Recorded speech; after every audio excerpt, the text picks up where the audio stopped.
it's very hard for you to feel secure. There's an illusion of security when you have a job. It's very dangerous to make decisions out of fear. It's never been easier to create something out of thin air right now with AI. Thinking is overrated. You don't know anything. I don't know anything. What's in my head is not fact, it's theory. A lot of people think they're playing it safe. Steady job, consistent paycheck, predictable path. But you're still relying on decisions you don't make inside a system you don't control. And the longer you stay there, the harder it is to bet on yourself later. So with that, I'm excited to be joined by Omar Zenhom. Omar is the founder of the $100 MBA and has spent over a decade teaching people how to build a business that actually makes money. In our conversation, we discuss why the traditional idea of safe work is often the riskiest path, how to rethink failure so you can actually move faster and improve your product, and what it really looks like to start from zero and build something people will pay for. If you get value from this conversation, be sure to hit subscribe and share it with a friend. And now here is my conversation with Omar Zenhom. Omar, thank you so much for being here. Well, it's great to be here. Thanks, Ian, for having me, man. Of course, honored. So Omar, in some of your content recently, you've made the argument that what most people consider safe, like a 9 to 5, is actually one of the riskiest paths. What do you mean by that? If you don't have a way to create your own wealth, if you have no way to create your own income, it's very hard for you to feel secure. There's an illusion of security when you have a job. But the fact of the matter is, if, say, for example, the company you're working for is not doing so well, the market changes, their industry changes, the needs of their customers change, and they make you redundant. They lay you off, right? There's nothing you can do about that. You can't solve that problem. Now, if you have a business, on the other hand, and that happens, the market changes, the customers' needs change, you can pivot with that. You could do something about it. You could solve that problem, and you can continue to earn an income. But you can't solve that problem for the company. It's kind of out of your hands. And then you're at the wills of anybody that is going to hire you in the next round of hiring. Now, I'm saying this as somebody who came from a very secure background. I was a teacher for a decade. I went into education because I wanted a secure job, and I thought everybody needed teachers, so that's the job I took on. I worked up the ladder and I became the chair of the department of the university I worked for. And when I wanted to get a promotion, it's out of my hands. It's basically up to whoever's above me. And if they decide to make an outside hire, if they decide to go with somebody else, if they just don't like the way I look, whatever it is, it's out of my control. Whether it's fair or not, that's not the point. The point is that you are not in control of your own destiny. To me, that is not living. Like, for me, my whole reason of entrepreneurship is that I want to be able to do and create what I want to do and create. As long as you are employed, it's going to be very hard for you to do that. And this is not to knock anybody in a job or who chooses a path or a career to be in a job or work for a company, because I have a lot of respect for people that know what they want. And a lot of people say they want to start a business. They say they want to have this great idea they've been working on, and they've been working on it for 2 years in their head. And it's just like, you're lying to yourself, because if you actually wanted to do it, you would have done it already. So I actually respect a lot of people that just admit the fact that, like, actually, I like working for a company and I'm okay with the risks involved there. But to pretend there is no risk is delusional. Yeah, 100%. And I think another point to kind of underline your thinking there is that if you're working for another business, you are not the priority of that business, right? You are a part of the machine, a part of the team, right? And they're going to talk about the value of team and how much they care about everyone there. But at the end of the day, that business has to do what's in the best interest of that business, not what's in the best interest of you as an individual, right? And when you're seeing this transformation that's happening with all these AI tools that are coming out, the best decision for a business to make is going to be the best decision for that business. And that could include using AI to kind of replace a lot of the employees within their organization, right? So if you are an employee, so you're just not the priority, right? They're not prioritizing your well-being, and you as the I don't know if I individual. 100%. Yeah, sorry to interrupt there, Ian. I don't know if I 100% agree with that. It's not that you're not the priority, because I have teammates. It's just that the value that you add to the company doesn't align with the value that they need to provide to the customer. So, like, if you are providing a certain amount of value, say, for example, you're value is to be able to take notes in a meeting, right? If AI is coming in and can do that for you with Granola AI or whatever it might be, whatever tool, then what value can you add to the company that can allow the company to grow? If you can't grow and pivot and change, then you're out of value, right? That's Right. just the rules of the game, right? So it's not about Yeah. you're not important. It's about what value can you bring, and if you don't bring value that's needed, that's at the moment, then it's going to be hard for you to kind of grow and really do well in that company.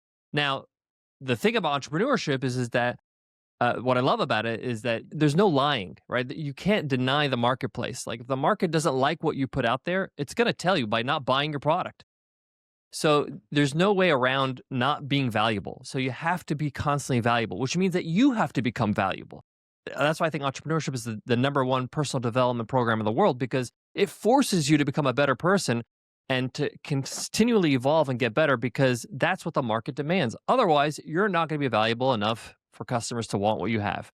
And where's the Yeah. value going to come from? It's going to come from you. Whatever ideas, whatever products, Yep. whatever decisions you make come from you. So I don't want to poo-poo anybody who's thinking like, well, I'm in a job and I was in that career for 10 years. And the bottom line is that no matter what I put out there, the value that I thought was not valuable to my boss, wasn't valuable to the company. Maybe it's valuable for somebody else or in some other world or any other company, but the reality is that they just didn't want what I had, and there's nothing I could Yeah. do about that.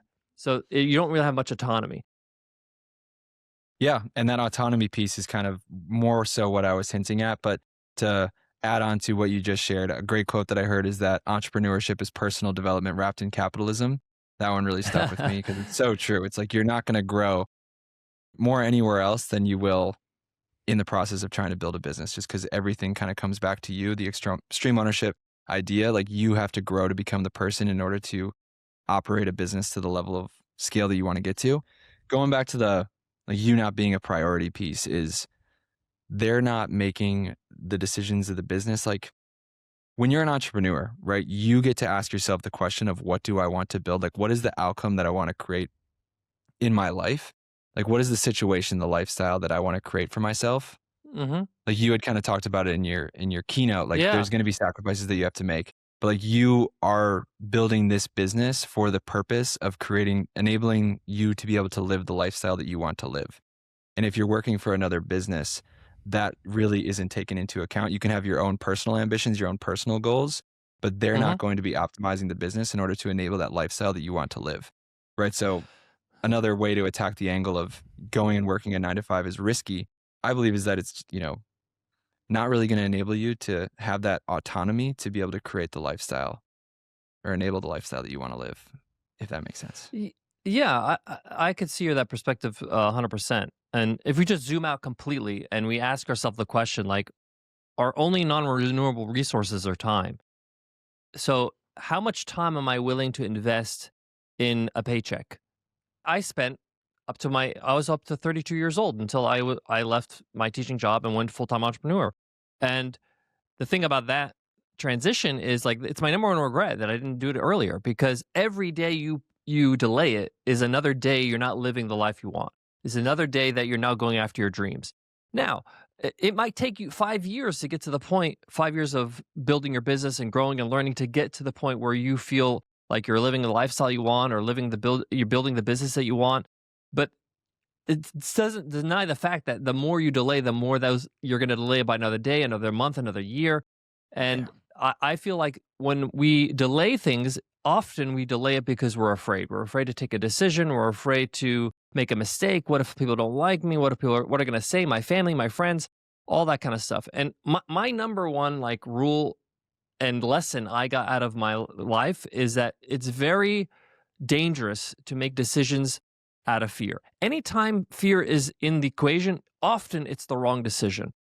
And the reason why we feel uncertain is because we just don't have enough information. Unfortunately, a lot of people think that information comes before action. It's actually the opposite. You don't know what to do until you do something, right? You have to actually roll the dice on the board game of life and see what happens. And from there you can make a decision. You're going to learn something from by trying something out. So a lot of us we want to like plan and this was me, plan and meticulously figure out the business before we put it out in the world, and then just put it out in the world. Hopefully, it's going to be successful because our planning was amazing. That's just not how business works. You have to actually test, modify. Even when you look at like somebody with a YouTube channel, for example, like they don't just put out a video. They put out a video and a thumbnail and a title, and they test and they A/B test. And there's constant testing happening to figure out before they put out the next video, and the iterations happen so they can improve and grow. All that's what business is. And in order for you to learn and grow and to make progress, you have to take action. And that's the scary part. A lot of people don't want to take action because what if they fail? Well, it's not the end of the world. You still survive. Usually, you're going to still have a roof over your head and have food to eat. So, Yeah. as long as you're happy with that criteria as winning, as long as I can eat and have a roof over my head, you're going to be all right. And the idea of like failure, this is something that came up in the last conversation that we had on the podcast is, I feel like the way that we've kind of been brought up and the natural view of fear is Yeah. failure is unproductive. Like we look at failure as just like the end all be all, like something to be avoided at all costs. When the way that I look Yeah. at failure is like you really only fail if you quit, if you give up. And then failure is just a part of the learning experience. But yeah, I think that's definitely a big part of it too. Is just like kind of I don't want to say irrational, but just an unproductive view of what failure is. Like we take it way too seriously. I think we take Uh, failure uh, too seriously. that's a really good point. I'll piggyback on that point and say that if you've ever played any kind of games, card games, basketball, sport, any kind of competition, it's very hard to win if you're afraid to fail, if you're afraid to lose. You can't play not to lose. You have to play to win. That's the same thing in life and business. You have to go out there and be like, it's okay if I lose. It's okay if I fail. It's okay if it doesn't work out because I'll have another try at it. I highly recommend anybody who's into entrepreneurship that wants to taste what entrepreneurship is about is to play poker. Poker is a great game to learn about what it's like to be an entrepreneur because you're basically poker is making decisions on limited information. And based on your limited information, you have to try to win the hand. And the point of poker is to win all the chips.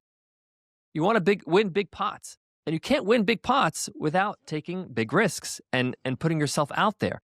And that's just the name of the game. You have to play to win, not to lose. If you try not to lose in a game like poker, you just eventually end up losing all your chips and you lose. And this is just how it is. And you just kind of fizzle out. Same thing, any kind of sport, any kind of competition. If you're just trying not to lose by just playing defense and not playing offense, you're not going to score any points. You're going to lose. So you have to Right. like play to win and not worry about failing. If you fail, it's okay. You have another game. You have another chance. Tomorrow's another day.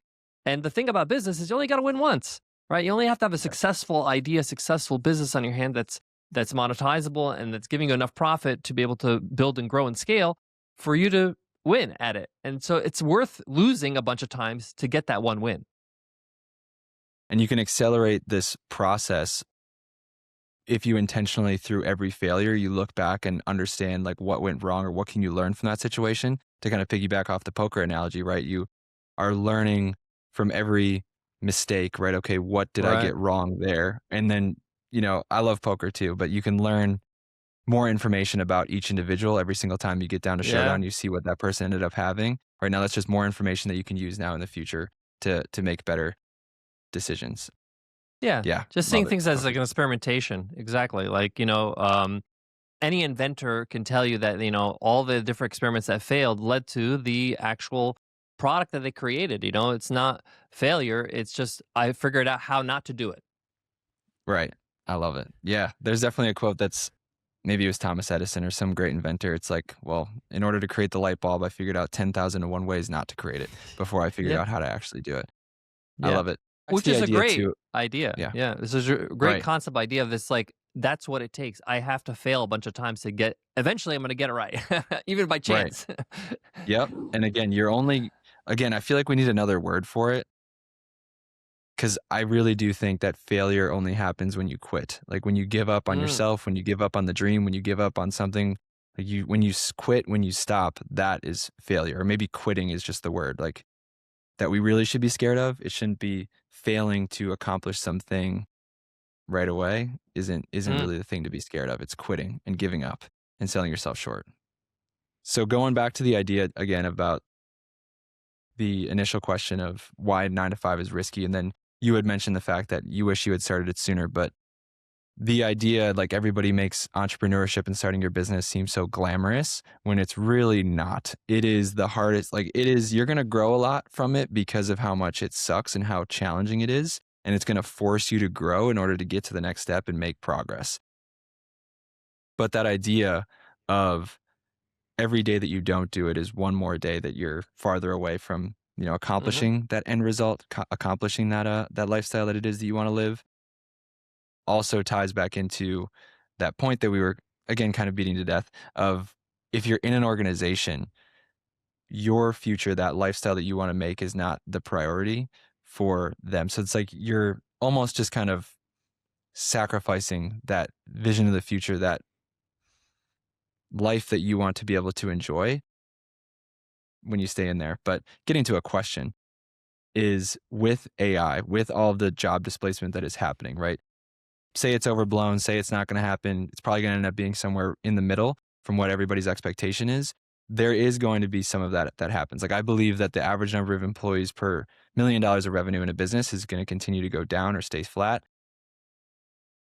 But my view on it, and this is something that podcast listeners will have heard me say before, I am optimistic to a fault. Like, I believe that Mhm. shift is going to push more people into a situation where they have to find a way to create value for the world, right? Solve a problem, aka become an entrepreneur, start a business. And from what I understand, that is something that you see as well. And your work with the $100 MBA is supporting people in that journey to create this business. Is that right? Is that something that you see that you anticipate, that this shift, like we're going to have more entrepreneurs or people are going to be forced into a situation to have to create their own value in the world? I find the best teacher in life in a lot of ways is history. So, anytime there's any kind of major change, shift, dynamic that's happening in the world, whether it's a recession, whether it's a real estate bubble that bursts, whether it's the dot com boom and bust, whether it's now with AI, there's opportunity. There's always an opportunity for somebody to do something. It's never been easier to create something out of thin air right now in with AI. AI is just, and the acceleration of what it can do is just absolutely bonkers. I'm able to create fully fledged apps in a weekend. Like, this is just insane. I ran a software company for 10 years. I founded and started a software company called Webinar Ninja. I built it for 10 years. We got acquired in 2024. And that journey took a long time because to build a very sophisticated app took years to really fully fledge and all the different features. To just put out a new feature would take maybe a month or two. That type of work takes hours now. I prompted 30,000 lines of code with a hobby app that I created in 3 hours. This is just absolutely insane. Like, so a lot of people say, "Okay, so what do I do with that?" Well, you can create value with that. You can create something that people want. And a lot of people are like, "Well, if anybody could do this, why should I do it? Why can't they just do it for themselves?" Anything easy to do is also easy not to do. Okay? It's easy to go for a walk every day. It's easy to actually walk into the gym and do a few reps, but most people don't do it. Okay? And that's the point. The Yeah. point is that just because it's approachable and easy and the bar is low, doesn't mean people are going to reach the bar. Okay? So my hope and aspiration for people out there that want to start out, it's never been easier. Like, I'll give you a perfect example. We just opened up a studio office here in Sydney and we got a lease agreement, and I want to negotiate the lease. Before AI, what are you going to do? You're going to hire a lawyer, you're going to get a consultant, you're going to talk to a bunch of people, you're going to get charged per hour, right? You just upload these documents to Claude and ask it, like, how can I negotiate this? What are the terms? How can I, what does this actually say? And what can I do with this contract to be able to get closer to what I want? And it scripts out an email for you and everything. Like, this is just insane. Like, what are we talking about here? Like, this is just absolutely mind blowing. So Uh-huh. it's never been easier for you to do the hardest things ever, and you could do it affordably. I was looking at the 5 top AI tools I use in my business, and they cost $79 combined a month. Like, this is just, what are we talking about now? So, like, Wow. my message to people here is that there's a huge opportunity here for you to create a business that it could be very valuable to people, whether it's a product, a service. You can embed it in your current business that you have, the current things that you offer. and you can increase the amount of revenue, the amount of customers you have in a very short amount of time. This is like unprecedented. It would be incredibly hard to do this, a few years ago. So Yeah. capitalize on it. A lot of people ask me, how do I get started? How to use it? Literally, just download Claude, pay $20 a month so you don't have to worry about your things running out and the memory and all that stuff. Anything you want to learn, ask it. It's going to teach you. It's going to show you how to do it. Some of it, they can just do it for you. Like it could literally take over your desktop and just do the actual tasks for you. Book the flight, Yeah. research the product, whatever you wanted to do. Right now is a really a gold rush, I think, for people to create things. I think there's going to be a huge boom of solopreneurs and small team entrepreneurs that are building, $100 million companies, even $1 billion companies with small teams, because of the amount of value you can create with very little time and effort. And that just fires me up. Just the idea that more people are going to be entrepreneurs, and just more people in that situation, and just how accessible it has become. Because I believe on the risky side of things, for sure, we've discussed that, but also on just like the overall engagement. Like I feel like Yeah, a lot of people just are not engaged with the work that they're doing. Like totally. we're just very separated from what are here to do, or we're here to be creative, beings, and just engage in the work that we're doing. So I feel like a lot of people are super disengaged from the work that their jobs, Yeah. right? And I feel like they're going to be kind of forced out of those, which is going to be really uncomfortable, unpleasant, and hard. But once we kind of get through that transition, in order for you to be successful in your business, you need to actually genuinely care about the problem that you're solving, the people that you're helping, aka you're engaged with the work, like you actually give a shit about doing a great job. So in order to then be successful, you're going to have to find something you genuinely care about doing. So more people are just going to be enthusiastic, engaged with their work, doing the things that they're uniquely gifted at doing and solving a problem that they care about. hmm I think that's a really exciting vision of the future. But That's 100% valid. And then on the other side of the spectrum, it's never been easier to make a buck. Like right, you could literally call up all the local businesses in your area, the restaurants, the yoga studio, the dentist, everybody. Go look at their website. Any trash websites, there's probably going to be more than 50% of them that look horrible and look like they're from like 2001. You could literally get Claude to just redesign it, give you a URL, email the business because their email is public, and just say, "Hey, I redesigned your whole website. If you want it, it's $500." Like so yeah, easy. Like it's hmm, like, right, for me, it's just so exciting because it's never been that easy. Because I used to design websites as a freelancer, and that would take weeks of work. So yeah, yeah, there's a lot. I'm jealous. Um, right, and what you mentioned this earlier, right? Like you mentioned it from the perspective of somebody who was maybe considering about starting a certain product and saying, well, if it's so easy, how is me doing this for them actually going to be valuable? But then you can apply that same thought process from we're saying all these things, right? That we've given them all these ideas on, how easy it is to go make money. But 99% of the people that listen to this aren't going to do anything, right? Yeah. So at what point does somebody go from realizing this, that how accessible this is and these shifts that are happening and how risky being in this job is, to actually doing something about it and taking action and going and starting this business or starting the thing? You need to make a commitment to yourself. You need to say, this weekend, I'm going to make one sale, whatever it might be. I'm a big believer of like practical business, which means like sometimes you just need to make some money. Maybe you just need to like learn the mechanics of business. You don't need to start out with the passion project of your life and the business that's going to like fulfill you creatively in every way. Like that can happen. You could do that, but sometimes you just need to know like, how do I make a sale? How do I give an invoice? How do I do accounting? How do I have a P&L sheet? Just like the basic, business transaction.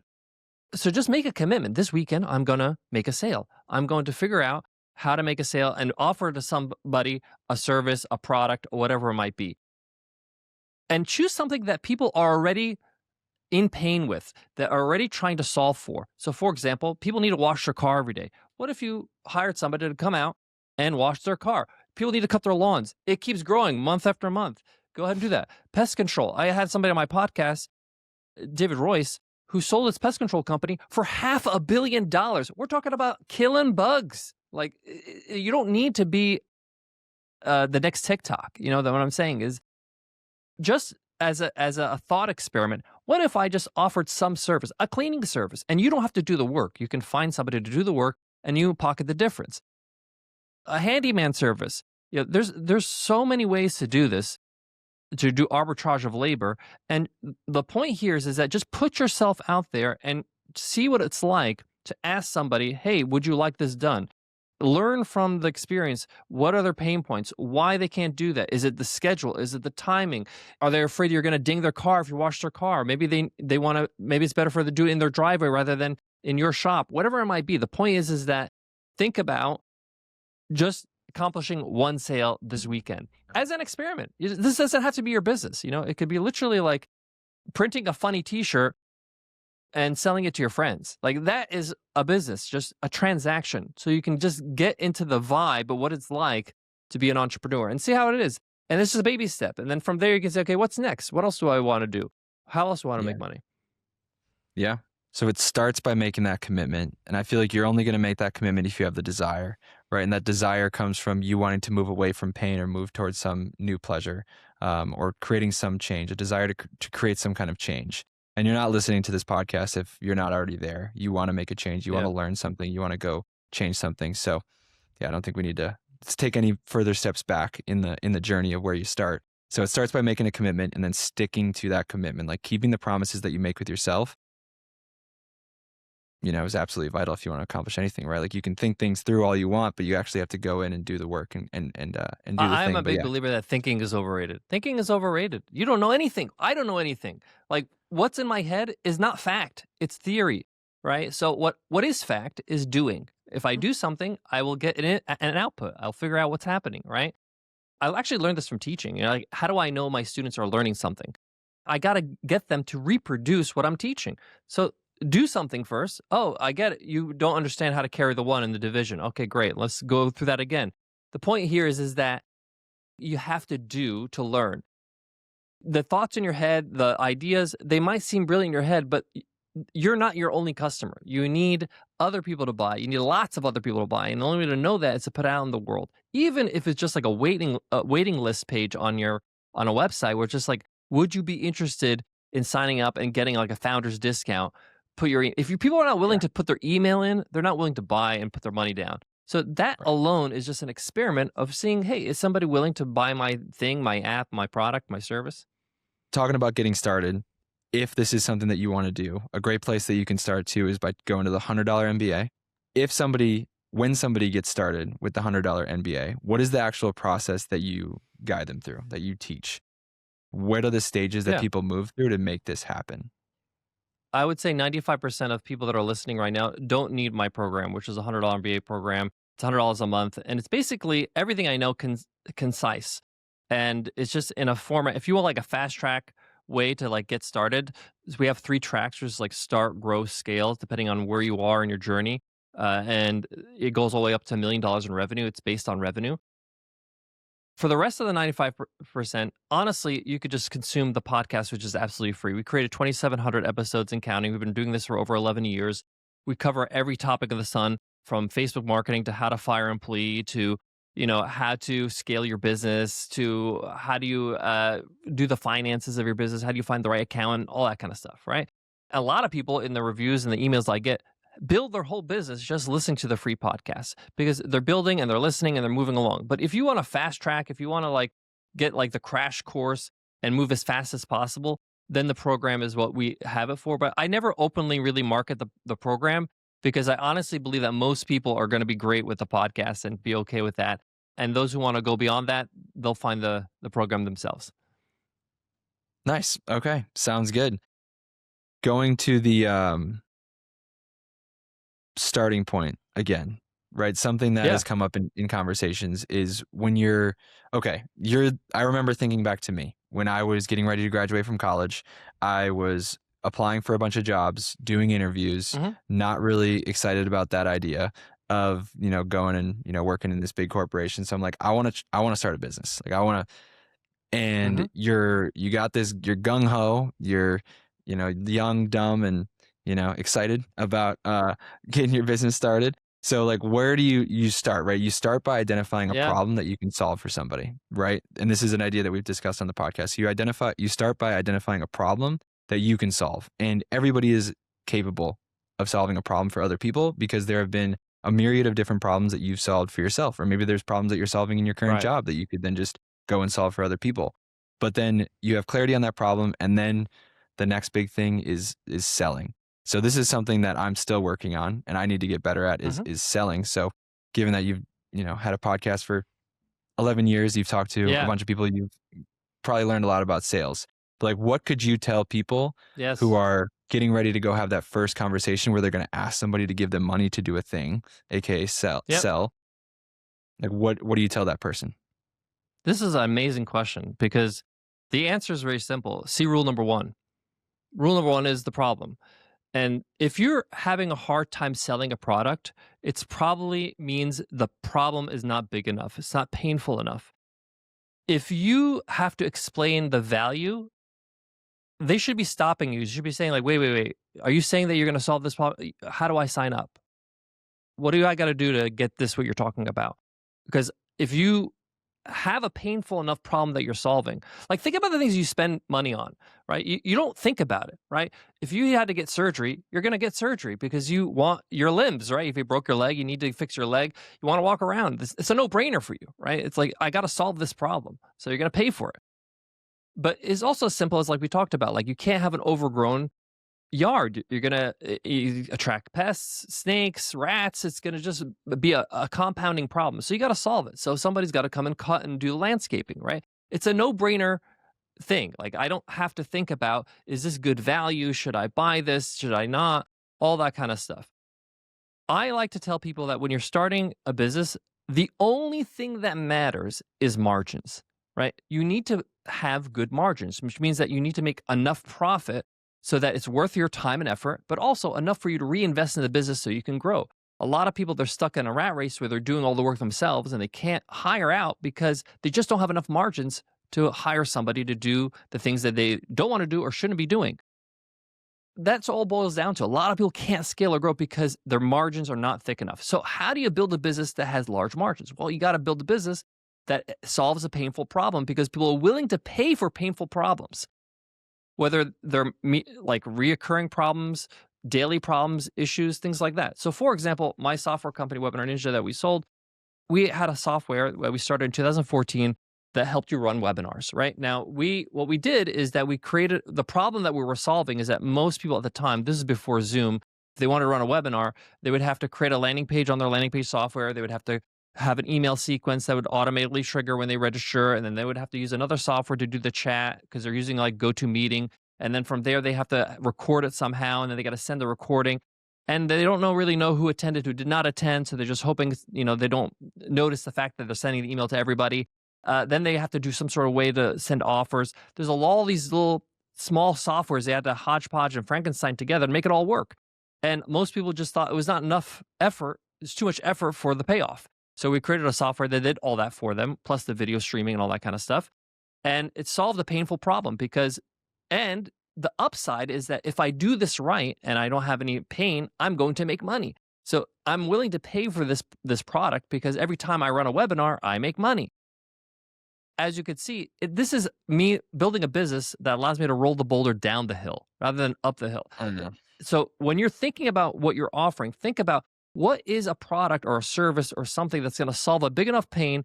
So as soon as they hear about it, they're like, this is a no-brainer. When we started selling Webinar Ninja, when we just did beta users, we sold out in 24 hours. Then we opened up a couple extra spots and sold out again another 24 hours because people were just like, this is so painful. And this is on a promise. Like they haven't seen the software yet. This is just a landing page, right? The point here is that like you will know when you have that kind of business, when people are banging down your door for what you have. And it doesn't need to be revolutionary. We're not the first streaming software. We just combined the different pieces of software, landing page software, chat software, video streaming software. We put it all together and put it into one software. Didn't reinvent anything. All the best businesses didn't reinvent anything. Netflix, there was Blockbuster for them. They were doing things in the mail and then they did streaming, still selling movies and TV, right? If you look at Facebook, not the first social media platform, right? But they just did it right. Their implementation was better. So just think about what kind of pain you want to solve. Big enough problem so that I can charge enough to have big margins. And that way I'm not killing myself when I run a business. when you go and approach that first person in that first conversation, you just spend time talking about how you're going to solve their problem, right? That promise that I'm going to solve this problem that, 100%. yeah. And if it doesn't resonate with them, this is a golden opportunity to figure out why they're not asking you, "How can I buy?" If they're just like kind of like, "Oh, I don't get it. I don't understand. What does it do?" Ask them, "Why are you resistant? What's happening? What's not clear?" Get some information. Why? Because then you can go and refine your offer, refine the product that you're creating, create more value for the product. Make sure that all those objections are addressed in what you provide to the customer. So the next time you approach somebody, those are taken care of. You might get some new ones, which is good. That means you're improving your product. But the point here is that it's really not the customer's job to figure out what you're doing, right? You have to just present it. It's very easy to understand like what Apple offers. It offers a reliable computer that doesn't have viruses. Okay, great. I get it. That's why I'm paying more. Cool. I'm buying this and it looks nice, right? So that's your job, is to make sure that it's easy to understand, easy to consume, easy to like, yep, this is what I want. Take my money. Mhm. And that takes time sometimes. It takes iteration and improvement and all that kind of stuff. The message I want to send to everybody who's listening is that product is important, but if you have to oversell, if you have to like kind of convince people why this is valuable, right? Then you're either talking to the wrong person, the person that this product is not for them and they don't have this problem, because they might have the problem, but even not recognize they have the problem, right? For example, like if somebody was selling me coaching for starting out a business. I'm not starting out a business, so it's not for me, right? Yeah. So, but somebody who's selling me a program to say, hey, you want to go from 100 million to a billion? Yeah, okay, tell me how to do that. I want to know that. I need that program, right? That's appealing to me. So you're either talking to the wrong person or your product is just not good enough. And that Yeah. sometimes is a hard reality, right? It's just a hard reality. And that's why it's important for you to understand this. And that process never ends too. That process of those conversations with your customers, or it should never end. The conversations that you have with your customers to understand how can you keep solving their problem, right? Okay, maybe we have this Hmm. thing right now. It solves this problem for you right now, but what guides your product improvement plan is further conversations with your customers, exploring what other problems are they having upstream, downstream from them using your product, and how you can continue to provide value. And like that's how you continue to This provide is value. You music. just keep This is solving music to problems. my ears. I Yeah. love the CN. I mean, Yeah. again, like I said, just look at history. Apple, when Steve Jobs came back to Apple, they cut all the product lines. All they offered was one computer. It was actually two computers. And then what? Now Apple has AirPods, has AirPod Maxes, it has a phone, has Mhm. desktops, laptops, Apple Music, like all this stuff. They're solving other problems for other things that they have, and think about like your buying journey. Like, how did I get into the Apple ecosystem? Well, what happened is I first started with an iPod, which was like a, MP3 player. And I used to just play music. And then when I had to get a new phone, I got an iPhone, the first iPhone that came out. And then my laptop died. I was like, well, I kind of like the iPhone and I kind of like the iPod. Let me move to a Mac, and I got a MacBook. And from the MacBook, that's it. I'm sold. Anytime I need any of the problems that they're solving, I'm going to go to them. That's it. And that's the beauty of learning from history. Amazing. Reading biographies has been some of the most helpful thing in my personal journey in learning how to grow a business and build a business. Just learning from the stories of people who have done it and done it at a really high level. You can pull so much from that versus just like reading a classic business book. Not that those aren't great too, but they all kind of say the exact same thing. And when you can kind of embellish those lessons with the stories of history's greatest founders, I Mm, found that they really stick with me a lot more. I couldn't Yeah. agree more. One of the biggest takeaways I got when I was reading those biographies early on in my journey is reading what they had to go through to be successful. Like it made me ask the question: am I willing to eat glass for this long to be successful? Is it because that's what the pattern is for all these stories I'm hearing about all these successful entrepreneurs. No one has it easy. No one just gets it in their first shot. So Yeah. yeah, it's great. 100%. Yeah. And just throw it out there. Founders, podcast called Founders is amazing. It just summarizes Hmm. biographies of history's greatest founders or icons into hour long episodes. Highly recommend that. Probably my favorite podcast, honestly. But then really to underline the idea of every entrepreneur goes through that journey of just eating glass. And what is eating glass? It's just failing. It's just not having it right and just having to continue to iterate and push through and not give up and not quit until they finally push through, break through. And, Yeah, they're an overnight success after 5 years of getting it wrong. Omar, thank you so much for the time. I have one final question for you. It's a recurring question sure. I ask every guest. But if you had a giant billboard that everyone in the world could see for 10 seconds, what would it say and why? I would make the billboard a mirror, and on top of the mirror, it would say, "This is who's stopping you. You got to get out of your own way." Because a lot of us, we think it's everything else. We think it's the economy. We think it's our circumstances, the timing. None of that stuff ever going to be right. In fact, when the economy is bad, it's actually a good time to start a business because there's a lot of upswing that comes when the economy recovers. The point here is that like I used to be somebody personally, and I've given a lot of tough love today, but I give it because I've been there and I'm that person that's listening right now. 20 years ago, I was a person that had a long list of excuses. I'm not successful because I'm a minority. I'm not successful because I didn't grow up with money. I'm not successful because I don't have the education. I don't know anybody who's an entrepreneur. I wasn't around business. I had all these excuses, a million excuses. Guess what's on that? Not on that list. Me. I'm not on that list, right? Where it's like I didn't get off my I didn't try. I didn't take a risk. I didn't put myself out there. I didn't even make the commitment to try something new or put something that something together so that I can show the world that hey, I have something that I want you to see and maybe buy one day. The point I'm making here is that nobody is coming to make it easy. Nobody's coming to just say, "Hey, by the way, now's the time to start that business. I've been waiting for the perfect time, and now it's the time, and I'm here to tell you that." No one's going to do that, and you're never going to know. So the point here is that you got to get your own way. You got to get started, and the fun thing is that as you get started, as you start moving forward, as you start building up small wins, it's exciting. It's fun. You start realizing I'm living the life I want. I'm in the arena. I'm part of the world that's making things and creating value for the world. I'm one of those people, right? And that's one of the things I really got excited about when I started entrepreneurship. So, Yeah, there's not much more that's gratifying than getting a win. You've been going through a slog for a while, and then you get like a client, somebody to say yes. My goodness, I haven't celebrated more than in those moments. and you should. It's the best feeling. Yeah, it's the best. Omar, thank you so much for your time. Thank you, Ian. Thank you for listening. My biggest takeaway is how simple the path of starting and growing a business is conceptually, and how few people actually follow it, including myself. You find a problem, you talk to people, you try to solve it, and you keep going. That's it. Most people stay stuck, again, including myself, because we're trying to think ourselves to certainty before we move. What Omar kept coming back to is that you don't get clarity first. You get it from doing the work, from having conversations, from getting it wrong and adjusting. And if you avoid that part, you don't just avoid failure, we're going to avoid progress entirely.